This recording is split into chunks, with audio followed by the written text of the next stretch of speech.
Hello friends, this is Upendra Singh. Welcome to my YouTube channel real time Upendra Singh.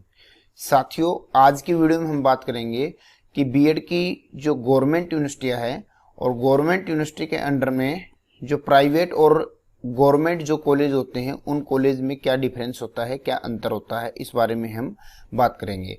साथ में हम इस टॉपिक को भी क्लियर करेंगे कि बीएड करते वक्त आपको किन किन बातों का ध्यान रखना है और क्या गलती आपको नहीं करनी है, ताकि आप लोग अपना बीएड का कोर्स है अच्छे से कर सकें, आपके साथ कोई परेशानी या फिर चीटिंग ना हो सके। तो एडमिशन 2022 का जो शेड्यूल है वो स्टार्ट हो चुका है 12 सितंबर 2022 से, और 2 अक्टूबर इसकी लास्ट डेट रहने वाली है, जिसकी जानकारी अब से कुछ यानी कि 2-3 वीडियो पहले भी हमने आप लोगों के साथ शेयर कर दी थी। इस वीडियो में भी इसके बारे में हम चर्चा कर लेंगे लास्ट में, यानी कि अंत में चलते समय। साथियों, यहाँ स्क्रीन पर आप देख पा रहे होंगे चौधरी रणबीर सिंह यूनिवर्सिटी आपको डिस्प्ले हो रही है। ये चौधरी रणबीर सिंह जो यूनिवर्सिटी है गवर्नमेंट यूनिवर्सिटी है। मोटे मोटे शब्दों में, देसी भाषा में यदि हम कहें कि आप यदि कहीं से भी बीएड करें, मैं ये नहीं कहता आप हरियाणा से करें, चाहे आप दिल्ली से करें, बिहार से करें, राजस्थान से करें, उत्तराखंड से करें, या फिर आप एमपी से करें, भोपाल से करें, कहीं जहां आपको उचित लगे आप वहां से बीएड करें, किसी प्रकार की कोई संशय नहीं है। यूनिवर्सिटी है गवर्नमेंट होनी चाहिए, यूजीसी से एप्लीकेटेड होनी चाहिए, यानी कि जो भी गवर्नमेंट की टर्म एंड कंडीशंस है वो कंप्लीट फॉलो करती हुई हो यूनिवर्सिटी।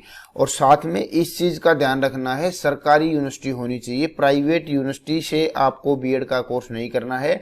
प्राइवेट यूनिवर्सिटियां बच्चों के साथ अक्सर काफी प्रकार की चीटिंग्स कर देती हैं, बच्चों के समझ में नहीं आता है। जब आप उन लोगों से बातें करते हैं तो वो आपसे लुभावनी इस प्रकार की बातें करते हैं कि आप लोगों को समझ में ही नहीं आ पाता है कि हमने क्या बात कर रहे हैं और ये हमें क्या बता रहे हैं। तो साथियों, आपको ध्यान इसी चीज का रखना है सबसे पहले कि आपको केवल और केवल गवर्नमेंट यूनिवर्सिटी से बीएड का कोर्स करना है। उसके बाद सेकंड जो हमारा टॉपिक है हम उसकी तरफ चलते हैं। सेकंड हमारा टॉपिक है कि जो आपके जो कॉलेज रहेंगे वो प्राइवेट होने चाहिए, गवर्नमेंट होनी चाहिए।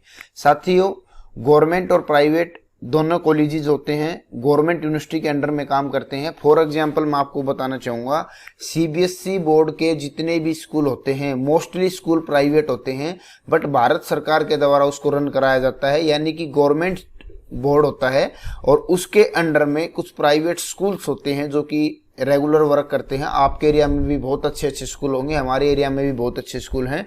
हमारे एरिया में एक यदुवंशी शिक्षा निकेतन स्कूल है जिसको नीट का भी रिजल्ट आया था। ऑल इंडिया में लड़की ने फर्स्ट पोजीशन प्राप्त की है, जो कि महेंद्रगढ़ डिस्ट्रिक्ट की रहने वाली है। तो कहने की बात यह है कि प्राइवेट संस्था से पढ़ोगे अच्छी चीजें आपको देखने को मिलेंगी। गवर्नमेंट में हो सकता है कि आपको सब चीजें अवेलेबल ना हो, प्राइवेट में सभी चीजें अवेलेबल होती हैं। फिलहाल हम बात कर रहे हैं बीएड कोर्स की। बीएड कोर्स में प्राइवेट और गवर्नमेंट संस्थाओं में क्या क्या अंतर होता है, हम इसके ऊपर चर्चा कर लेते हैं। प्राइवेट जो संस्थाएं होती हैं वो क्या करती हैं कि जो बाहर के बच्चे होते हैं, जैसे बिहार के हैं, राजस्थान के हैं, झारखंड के बच्चे हैं, दिल्ली के बच्चे हैं, जो कि रेगुलर यहाँ हरियाणा में रह के अपने पढ़ाई नहीं कर सकते, तो प्राइवेट संस्था के जो मालिक होते हैं, प्राइवेट संस्था जो भी होती हैं, वो बच्चों को नॉन अटेंडिंग की सुविधाएं दे देती हैं। अक्सर काफ़ी सारी कॉलेजेस में ऐसी सुविधा मिल जाती है। आपको एक बार कॉलेज में जहाँ भी एडमिशन लेते हैं या हमारे पास एडमिशन लेते हैं तो ज़रूर एक बार इसके बारे में चर्चा करें कि सर मैं रेगुलर क्लासेस ले पाऊंगा या नहीं ले पाऊंगा।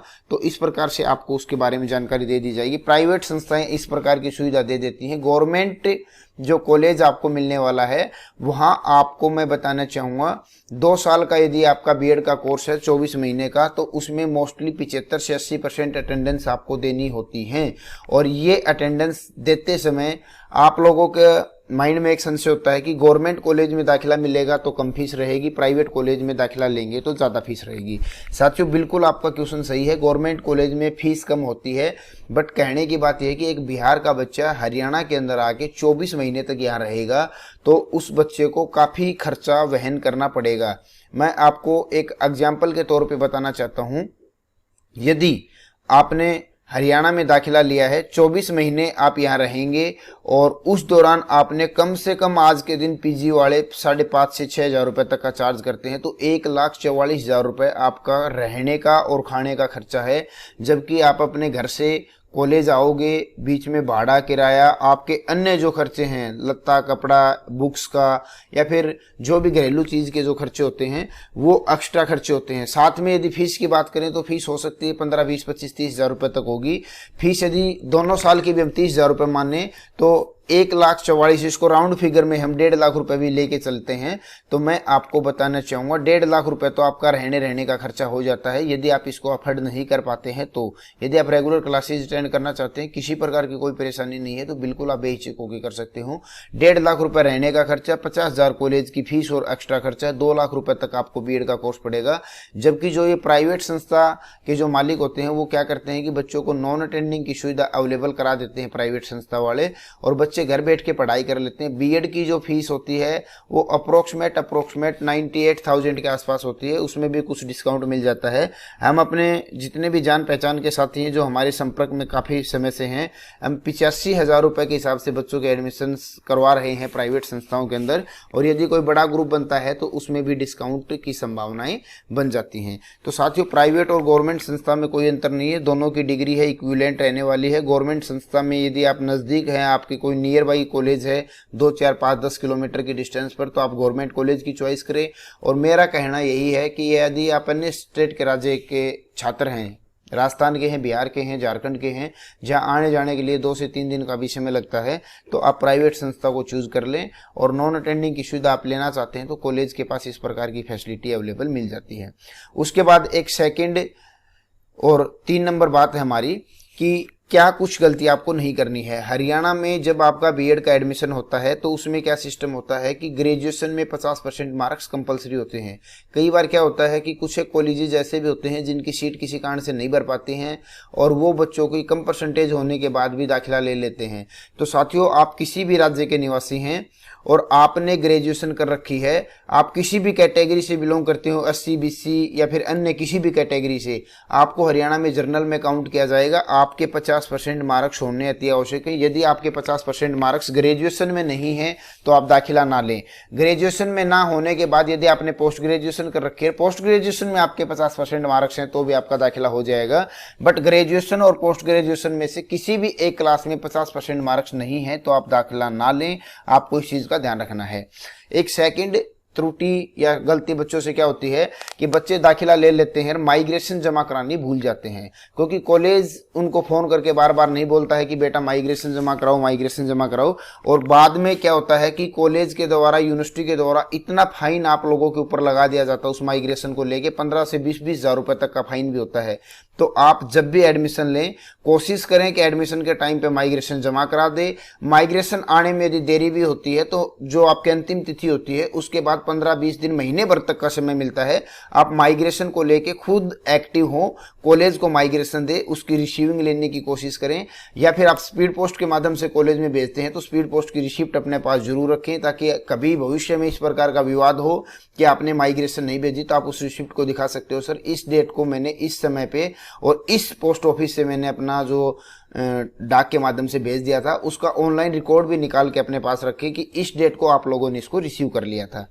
तो ये आपको गलतियां साथियों बिल्कुल भी नहीं करनी है, इस चीज़ का रखना है बिल्कुल ध्यान। उसके बाद चौधरी रणबीर सिंह यूनिवर्सिटी की तरफ हम बढ़ते हैं। चौधरी रणबीर सिंह अच्छी यूनिवर्सिटी है, सरकारी यूनिवर्सिटी है, और बेहिचक हो कि आप इस यूनिवर्सिटी से बीएड यदि करना चाहते हैं तो कर सकते हैं। अच्छा रिजल्ट आता है, रिजल्ट में किसी प्रकार की कोई खामी देखने को नहीं मिलती है। आज 11 तारीख हो चुकी है, 12 तारीख यानी कि आने वाली कल से इसके रजिस्ट्रेशन का प्रोसेस बिल्कुल स्टार्ट हो रहा है। आपको बिल्कुल भी नहीं घबराना है, आप निश्चिंत होकर इसमें दाखिला ले सकते हैं।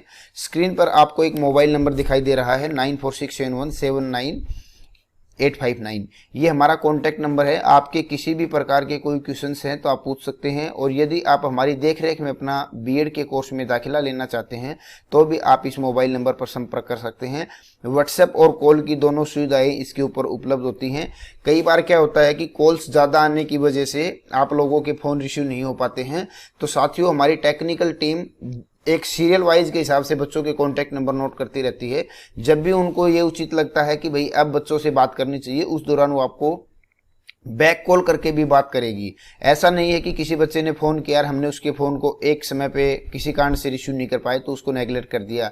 साथियों ऐसा बिल्कुल भी नहीं होता है। हमारा ये बिल्कुल ध्यान होता है कि जो भी बच्चा है किसी कारण से परेशान नहीं होना चाहिए, चाहे उसने वह किसी भी राज्य का निवासी क्यों ना हो, हरियाणा को हो, अदर स्टेट का हो, आप बेहिचक होकर हरियाणा में दाखिला ले सकते हैं। गवर्नमेंट यूनिवर्सिटी है, गवर्नमेंट और प्राइवेट दोनों कॉलेज मिलते हैं। कॉलेज जो भी है एनसीटी की वेबसाइट पर चेकआउट कर लेना है, या फिर आप जिस भी कंसल्टेंट के तहत या कॉलेज के तहत डायरेक्ट एडमिशन लेते हैं तो उनसे बातचीत कर लें और एनसीटी का लेटर एक बार जरूर देख लें ताकि आपको भविष्य में परेशानी ना आए। यदि एनसीटी का लेटर आपके पास नहीं है तो आपकी जो डिग्री होती है उसको मान्य नहीं किया जाता है। एनसीटी की जो लेटर होता है बिल्कुल मान्य होता है। गवर्नमेंट यूनिवर्सिटी से आपको बीएड का कोर्स करना है, मैं आपको दोबारा से रिवाइज कर रहा हूं। और जो डिग्री डिप्लोमा आप हरियाणा से लेके जाएंगे ऑल इंडिया वैलिड होता है, यानी कि भारत देश में किसी भी गवर्नमेंट और प्राइवेट जॉब के लिए आप अप्लाई कर सकते हैं। आपको कोई परेशानी का सामना नहीं करना पड़ेगा। इस चीज़ की मेरी जवाबदारी रहेगी। आप यदि चौधरी रणबीर सिंह यूनिवर्सिटी से करते हैं और एनसीटी की वेबसाइट पर कॉलेज है या नहीं है, इसको चेक करने का कार्य आपका स्वयं का है। यदि आप हमारी देखरेख में दाखिला करेंगे तो हम सबसे पहले आपको एनसीटी का लेटर भेजेंगे, आपको उसको चेकआउट करना है, खुद वेबसाइट पर देखना है। यदि आपको वेबसाइट पर नहीं मिल पा रहा है तो हम आपको प्रोसेस समझाएंगे कि इस प्रकार से आपको एनसीटी की वेबसाइट पर चेकआउट करना है। तो साथियों नेक्स्ट वीडियो में मैं एनसीटी की वेबसाइट पर किस प्रकार से कॉलेज को चेकआउट करते हैं इसके ऊपर वीडियो लेके आऊँगा। फिलहाल की और आज की इस वीडियो में आप लोगों के साथ हमें यही जानकारी शेयर करनी थी। यदि आपको हमारी अपडेट अच्छी लगी है तो चैनल को सब्सक्राइब जरूर कर लें, क्योंकि भविष्य में भी हम इसी प्रकार की वीडियो लेके आते रहेंगे और आप लोगों के लिए कहीं ना कहीं वो हेल्पफुल रहने वाली है। जय हिंद, जय भारत।